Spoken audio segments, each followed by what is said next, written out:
ഇപ്പോൾ സീരിയലിന്റെ വരാനിരിക്കുന്ന എപ്പിസോഡ് റിവ്യൂ വിശേഷങ്ങളിലേക്ക് എല്ലാവർക്കും സ്വാഗതം. സച്ചി ഒരു ദിവസം ഓട്ടം പോയിക്കൊണ്ടിരിക്കുകയാണ് കേട്ടോ. ശ്രുതിയുടെ പാർലർ കൈമാറിയിരിക്കുന്ന ഗ്രീൻ ബ്രാൻഡിന്റെ മാഡം ശ്വേത അവരുടെ കാറ് കേടാവുകയും നമ്മുടെ സച്ചിയുടെ കാറിൽ കയറാൻ വേണ്ടിയിട്ട് ഇടയാവുകയും ചെയ്യാണ് കേട്ടോ. അങ്ങനെ സച്ചി അവരെ കൊണ്ടുവിടുന്നത് ശ്രുതിയുടെ പാർലറിന്റെ ഫ്രണ്ടിലാണ് കേട്ടോ. അവർ കാറിൽ നിന്ന് ഇറങ്ങിയിട്ട് നോർമലി പോകുന്ന പോലെ പോവാണ്, സച്ചിക്ക് പണം കൊടുക്കാതെ.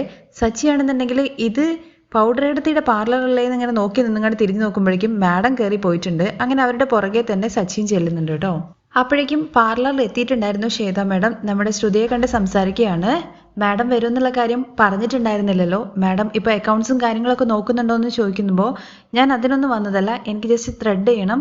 ഓക്കെ മാം, കുഴപ്പമില്ല, ഇപ്പോൾ ഒരു കസ്റ്റമർ ഇവിടെ ചെയ്തുകൊണ്ടിരിക്കുകയാണ്, അത് കഴിഞ്ഞിട്ട് മാഡത്തിന് ചെയ്യാന്നുള്ള കാര്യം പറയുമ്പോൾ ശ്രുതി ഇപ്പോൾ ഫ്രീ അല്ലേ, എന്തായാലും ശ്രുതി നന്നായിട്ട് ചെയ്യുന്നുള്ള കാര്യം എനിക്കറിയാം, ശ്രുതി ചെയ്തു തന്നാൽ മതി എന്ന് മാഡം പറയുമ്പോൾ ശരി മാഡം വരും എന്ന് പറയുന്നുണ്ട്. അങ്ങനെ ശ്രുതിയാണ് ആദ്യം ഉള്ളിലേക്ക് കയറി പോകുന്നത്. മാഡം ഫോൺ ചെയ്ത് ഇങ്ങനെ ഉള്ളിലേക്ക് പോകുന്നതിന് മുമ്പായിട്ട് സച്ചി അങ്ങോട്ടേക്ക് എത്തുന്നുണ്ട്. മാഡം എന്ത് പണിയെ കാണിച്ചെന്നുള്ള കാര്യം ചോദിക്കുമ്പോൾ ഞാൻ എന്ത് പണി കാണിച്ചു എന്നാ? അല്ല മാഡം, കാശ് തന്നില്ല. ഓ സോറി, ഞാൻ എൻ്റെ സ്വന്തം കാറിൽ നിന്ന് ഇറങ്ങി പോകുന്ന ആ ഒരു ഇതിൽ ഇങ്ങനെ ഇറങ്ങി പോകുന്നതാണ്, സ്റ്റാഫ് ആ പണം കൊടുത്തേക്കും എന്നുള്ള കാര്യം റിസപ്ഷനിലുള്ള ആളെടുത്ത് പറയാണ് കേട്ടോ. അപ്പോഴേക്ക് സച്ചി വിചാരിക്കുന്നുണ്ട്, അല്ല ഇത് പൗഡർ എടുത്തിയുടെ പാർലറല്ലേ, ഈ മാഡം എന്താണ് അവരെടുത്ത് പണം തരാൻ വേണ്ടി പറയുന്നത് എന്നുള്ള കാര്യം പണം എടുത്ത് കൊടുക്കുകയാണ്. എന്നിട്ട് ഈ മാഡം ആരാന്നുള്ള കാര്യം ചോദിക്കുമ്പോൾ അത് ഇവിടുത്തെ ശ്വേത മാഡമാണ് ഇപ്പോൾ ഈ പാർലറിന്റെ ഓണർ എന്ന് പറയുകയാണേ. അത് കഴിഞ്ഞതിന് ശേഷമാണ് സച്ചി പാർലറിന്റെ പേര് ഗ്രീൻ ബ്രാൻഡ് എന്ന് മാറിയത് ശ്രദ്ധിക്കുന്നുണ്ട്. അല്ല ഇത് ചന്ദ്രമതി അങ്ങനെയല്ലായിരുന്നു പേര് എന്നുള്ള കാര്യം ചോദിക്കുമ്പോഴേക്കും അതെ, ചന്ദ്രമതിയുടെ പേരിലായിരുന്നു ആദ്യം ഉണ്ടായിരുന്നത്, എന്നാൽ ഇപ്പോൾ ഓണർ മാറി. ശ്രുതി മാഡം അത് ഫ്രാഞ്ചൈസിക്ക് കൊടുത്തു, ഇപ്പോൾ ഗ്രീൻ ബ്രാൻഡ് എന്ന് പറയുന്ന ആ മാഡത്തിന്റെ പേരിലാണ് ഇപ്പോൾ ഈ പാർലർ ഉള്ളത് എന്നുള്ള കാര്യം പറയണേ. ഓഹോ അങ്ങനെയാണല്ലേ, അപ്പം സംഭവം കൈമാറിയല്ലേ എന്നുള്ള കാര്യം ചോദിക്കുമ്പോൾ ആ മാറി എന്ന് പറയാണേ. അപ്പൊ ശ്രുതി എന്ന് പറയുന്നത് അവര് ഇവിടെ ഇപ്പൊ ഞങ്ങളെ പോലെ തന്നെ ഒരു സ്റ്റാഫ് മാത്രമാണെന്നുള്ള കാര്യം പറയാണേ. എന്താ ശ്രുതി മാഡത്തിന് അറിയോ എന്നുള്ള കാര്യം ചോദിക്കുമ്പോൾ ഇപ്പോഴല്ലേ ചെറുതായിട്ട് അറിഞ്ഞു വരുന്നതെന്ന് പറഞ്ഞിട്ട് സച്ചി ആ പാർലറിന്റെ പേരൊക്കെ മാറ്റിയതൊക്കെ വീഡിയോ ഒക്കെ എടുത്തിട്ട് നേരെ അച്ഛനെ വിളിക്കാൻ വേണ്ടിയിട്ട് ആദ്യം പോകുന്നുണ്ട് കേട്ടോ. വേണ്ട അച്ഛൻ്റെ അടുത്ത് നേരിട്ട് ചെന്ന് കഥ പറയാമെന്ന് പറഞ്ഞുകൊണ്ട് സച്ചി കാർ എടുത്തിട്ട് നേരെ വീട്ടിലേക്ക് ചെല്ലുകയാണ് കേട്ടോ. അച്ഛൻ അമ്മ എവിടെയുള്ളതെന്നുള്ള കാര്യം ചെന്ന ഉടനെ തന്നെ ചോദിക്കുമ്പോൾ അവൾ ഉള്ളിലുള്ളത്, ആ അമ്മ അവിടെ തന്നെ നിൽക്കട്ടെ, അച്ഛൻ വന്നേന്ന് പറഞ്ഞിട്ട് കൊണ്ടുപോയിട്ട് ഇരുത്തുവാണേ. അങ്ങനെ രവി അവിടെ ഇരിക്കുന്നുണ്ട്. പക്ഷെ സച്ചിയാണെന്നുണ്ടെങ്കിൽ അവിടെ ഇവിടെയൊക്കെ നോക്കുന്നുണ്ട്. എന്ത് വെച്ചിട്ട് നിന്റെ കഴുത്തിന് എന്തെങ്കിലും പറ്റുമോ? ഇല്ല അച്ഛൻ, അല്ല അച്ഛാ അവിടെ ആരെങ്കിലും ഉണ്ടോ എന്നുള്ള കാര്യം നോക്കിയതാണ്. ഓ ശരി, അച്ഛൻ എൻ്റെ അടുത്തേക്ക് വന്നിരിക്കുന്നുള്ള കാര്യം പറയുന്നുണ്ട്. ഞാനെന്താ നിന്റെ അടുത്ത് നിന്ന് 1 ഏക്കർ വിട്ടിട്ടാണോ ഇരിക്കുന്നത്? നീ കാര്യം എന്താന്ന് വെച്ചാൽ പറയടാന്ന് പറയുമ്പോൾ ആ പെണ്ണില്ലേ അച്ഛാ? ഏത് പെണ്ണ്? പൗഡർ എടുത്തി നമ്മുടെ സുധിയുടെ ഭാര്യ. അപ്പോഴും നിന്റെ ചേച്ചി എന്ന് പറഞ്ഞോടേരാ നിനക്ക്? അയ്യോ അച്ഛാ, അവള് ചെയ്തു വെച്ചിരിക്കുന്ന പണി അച്ഛൻ അറിയില്ല. അച്ഛാ ആ പെണ്ണില്ലെന്ന് പറഞ്ഞിട്ട് ആദ്യം ഒച്ചയിൽ പറയണേ. അയ്യോ ആരെങ്കിലും കേൾക്കും, അച്ഛൻ എൻ്റെ അടുത്തേക്ക് വാ എന്ന് പറയണേ. അങ്ങനെ രവി കുറച്ച് അരികിലേക്ക് ചെന്ന് നിൽക്കുന്നുണ്ട്. ചെവിയിൽ ഇങ്ങനെ കുസു പറയുമ്പോൾ നീ എന്തൊക്കെയാടാ പറയുന്നത്, കാര്യം എന്താന്ന് വെച്ചാൽ പറ, അച്ഛൻ ആരെങ്കിലും കേൾക്കും, അതിന് ഇവിടെ ആരും ഇല്ലല്ലോ, നമ്മൾ മാത്രമല്ലേ ഉള്ളൂ എന്നുള്ള കാര്യം പറയാണേ. അച്ഛൻ ഈ ഫ്രാഞ്ചൈസി എന്ന് പറഞ്ഞാൽ എന്താണെന്ന് അറിയോ എന്നുള്ള കാര്യം ചോദിക്കണേ. പിന്നെ ഫ്രാൻസിസിനെ എനിക്കറിയാം, എൻ്റെ കൂടെ മുമ്പ് വർക്ക് ചെയ്തതാ. അയ്യോ അച്ഛാ അതല്ല ഫ്രാഞ്ചൈസി, അച്ഛാ ഈ കടയൊക്കെ എടുത്തിട്ട് ഒരേ ബ്രാഞ്ചിൽ തന്നെ ഒരുപാട് കടകൾ ഓപ്പൺ ചെയ്യില്ലേ, അതിനാണ് ഫ്രാഞ്ചൈസി എന്ന് പറയുന്നത്. ഓ അതാണോ, അങ്ങനെ പറയും. അങ്ങനെ അച്ഛാ ശ്രുതി ഉണ്ടല്ലോ എന്നുള്ള കാര്യം പറഞ്ഞിട്ട് ആദ്യം ചെവിയിൽ പറയുമ്പോൾ എടാ നമ്മൾ 2 പേര് മാത്രമല്ലേ ഉള്ളൂ. അയ്യോ അച്ഛാ വേണ്ട, ഞാൻ ആവശ്യമില്ലാത്തവരൊന്ന് പറഞ്ഞുകൊണ്ട് ഇവിടെ വേറെ പൊല്ലാപ്പുണ്ടാക്കാൻ എന്നെ കൊണ്ട് വയ്യ, അച്ഛൻ ഇത് കേട്ടേ പറ്റുള്ളൂ എന്നുള്ള കാര്യം പറഞ്ഞിട്ട് ചെവിയിൽ കാര്യങ്ങളൊക്കെ പറഞ്ഞു കൊടുക്കുകയാണ് കേട്ടോ. ശ്രുതിയുടെ പാർലറിന്റെ പേര് ഇപ്പോൾ ചന്ദ്രമതിയുടെ പേരിലല്ല എന്നും ഗ്രീൻ ബ്രാൻഡ് എന്ന് പറയുന്ന മറ്റൊരു പേരിലാണ് ഉള്ളത്. ഇപ്പോൾ ശ്രുതി അവിടുത്തെ വേറൊരു സ്റ്റാഫാണെന്നുള്ള ഡീറ്റെയിൽ ആയിട്ടുള്ള കാര്യങ്ങളൊക്കെ പറഞ്ഞു കൊടുക്കുകയാണ് കേട്ടോ. എടാ നീ പറയുന്നത് സത്യം തന്നെയാണോ എന്നുള്ള കാര്യം ചോദിക്കുമ്പോൾ അച്ഛനാണേ സത്യം എന്ന് പറയുന്നുണ്ട്. എന്തിനാടാ ഇപ്പൊ എൻ്റെ അച്ഛനെ ഇതിലേക്ക് വലിച്ചിടുന്നത്? അച്ഛൻ ഞാൻ പറയുന്നത് സത്യം തന്നെയാണ്, ഞാൻ ഫോട്ടോ വരെ എടുത്തിട്ടുണ്ട്, അച്ഛൻ ഇത് നോക്കിയെന്ന് പറഞ്ഞിട്ട് അത് കാണിച്ചു കൊടുക്കുവാണേ. ഓ അപ്പൊ അത് ചന്ദ്രയുടെ പേരിലല്ലേ ഇപ്പോൾ ഉള്ളതെന്നുള്ള കാര്യം ചോദിക്കുമ്പോൾ ഇല്ല അച്ഛാ അത് എവിടെയോ പോയി, ഇപ്പൊ അവള് ഓണറല്ല, വെറും ശമ്പളക്കാരി മാത്രമാണ്. പിന്നെ എന്താണ് അവള് ഈ കാര്യം ഈ വീട്ടിൽ പറയാത്തേ? സുധിയുടെ ഭാര്യയല്ലേ, പിന്നെ എങ്ങനെയാ വേറെ ഏത് രീതിയിലുണ്ടാവുക? അവൻ ജോലിക്ക് പോവാതെ ജോലിക്ക് പോയി എന്ന് കള്ളം പറഞ്ഞു, എന്നാ ഇവള് ജോലിക്കാരിയായിട്ട് ഓണർ എന്ന് പറഞ്ഞുകൊണ്ട് നടക്കുന്നു. അന്ന് എല്ലാവരെയും വിളിച്ചിട്ട് കൂട്ടിയിട്ട് കഥ പറയണമെന്നാണ് ഞാനും വിചാരിച്ചത്. പക്ഷെ അച്ഛൻ എൻ്റെ അടുത്ത് പറഞ്ഞല്ലോ അങ്ങനെ ചെയ്യരുത് എന്നുള്ള കാര്യം, അതുകൊണ്ടാണ് ഞാൻ അച്ഛൻ്റെ അടുത്ത് മാത്രം വന്ന് പറഞ്ഞത്. ഇപ്പോഴെങ്കിലും നീ എൻ്റെ വാക്ക് കേട്ടല്ലോ എന്നാണ് ഇത് കേൾക്കുമ്പോൾ രവി പറയുന്നത്. എന്തായാലും നല്ല കാര്യം, എന്തായാലും അമ്മയ്ക്ക് ഈ കാര്യം അറിയുന്നു തോന്നുന്നില്ല അച്ഛാ, അതുകൊണ്ടാണ് സ്വന്തം മരുമകള് എൻ്റെ പേരിൽ പാർലർ വെച്ചു എന്ന് പറഞ്ഞിട്ട് ഇങ്ങനെ തലയിലേറ്റിക്കൊണ്ട് നടക്കുന്നത്.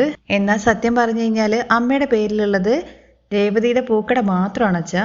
ഇത് ആദ്യം അമ്മയുടെ അടുത്ത് അച്ഛൻ പറ, അല്ലെങ്കിൽ ഞാൻ പറയാന്ന് പറഞ്ഞ് എണീറ്റ് പോകുന്ന സമയത്ത് സച്ചിയെ പിടിച്ചു നിർത്തുവാണേ. അവളുടെ അടുത്ത് പറയേണ്ട എന്താ അച്ഛാ കാര്യം എന്നുള്ള കാര്യം ചോദിക്കുമ്പോൾ ആദ്യം ഒരു പക്ഷേ നിന്റെ അമ്മയ്ക്ക് അറിയും, എന്നിട്ട് അവൾ മനഃപൂർവ്വം മറയ്ക്കുന്നതായിരിക്കും.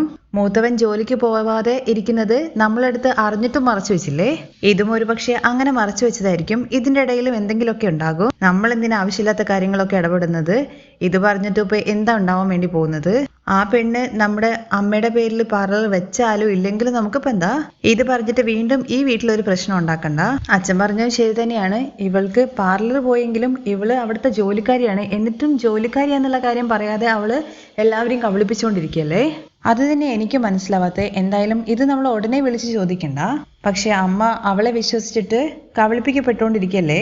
ഒരു മനുഷ്യനെ കുറിച്ചുള്ള നന്മ പറഞ്ഞിട്ട് അവനെ രക്ഷിക്കാൻ വേണ്ടി പറ്റുമെന്നുണ്ടെങ്കിൽ അതിനെ കുറിച്ച് പറയാം. ഇപ്പൊ സത്യം പറഞ്ഞിട്ട് എന്തുണ്ടാവാൻ വേണ്ടി പോകുന്നത്? നിന്റെ അമ്മയ്ക്ക് പെരുമയിൽ പറയാൻ വേണ്ടി പറ്റില്ല, അത്രയല്ലേ ഉള്ളൂ. പറയാതിരിക്കുന്നത് നല്ലത്. കള്ളം എന്ന് പറയുന്നത് ഇരുട്ടിൽ തെളിയുന്ന നിലാ മാതിരിയാണ്. വെളിച്ചം വരുന്ന സമയത്ത് അത് കാണുക തന്നെ ചെയ്യും. അതുപോലെ തന്നെയാണ് കള്ളവും എപ്പോഴെങ്കിലും ഒരു ദിവസം പുറത്തു വരിക തന്നെ ചെയ്യും. ഈ കള്ളം അവൾ എത്ര തവണ പറയുന്നുള്ള കാര്യം നമുക്ക് നോക്കാം. അമ്മ എന്തൊക്കെയാ പറയുന്നത്? ആ പെണ്ണിനെ തലയിൽ വെച്ചിട്ട് ആടുമല്ലേ. ഇതൊക്കെ കേൾക്കുമ്പോൾ എനിക്ക് പിരിപിരിന്ന് കയറുന്നുണ്ട് അച്ഛാ. നിക്കടാ, എന്റെ അടുത്ത് പറഞ്ഞതുപോലെ നീ വേറെ ആരുടെ പറയണ്ടെന്ന് പറയണേ. അങ്ങനെ അവർ സംസാരിക്കുന്നതിനിടയ്ക്ക് ശ്രുതി വരുന്നുണ്ട് കേട്ടോ. ശ്രുതിയുടെ വരവ് കണ്ടിട്ട് ഇത്രയും വലിയ കള്ളം മറിച്ചിട്ട് ഒരു നാണവും ഇല്ലാതെ അവൾ കയറി വരുന്നത് കണ്ടില്ല അച്ഛാ.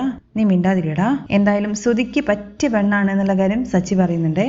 വന്ന ഉടനെ തന്നെ നമ്മുടെ അങ്കിൾ എന്ന് വിളിച്ചുകൊണ്ട് ശ്രുതി വന്നോന്ന് ചോദിക്കുന്നുണ്ട്. ഇവിടെ വരുന്നവരുടെയും പോകുന്നവരുടെയും ലിസ്റ്റ് എടുക്കലാണോ ഞങ്ങളെ പണി എന്നുള്ള കാര്യം സച്ചി ഇത് കേൾക്കുമ്പോഴേക്ക് പറയുന്നുണ്ട്. നീ മിണ്ടാതിരിക്കടാ, അവൻ വന്നിട്ടില്ല എന്നുള്ള കാര്യം രവി പറയാണേ. അത് കഴിഞ്ഞ് ശ്രുതിയുടെ സൗണ്ട് കേൾക്കുമ്പോഴേക്കും ചന്ദ്രമതി ഓടി പഠിച്ച് വരുന്നുണ്ട് കേട്ടോ.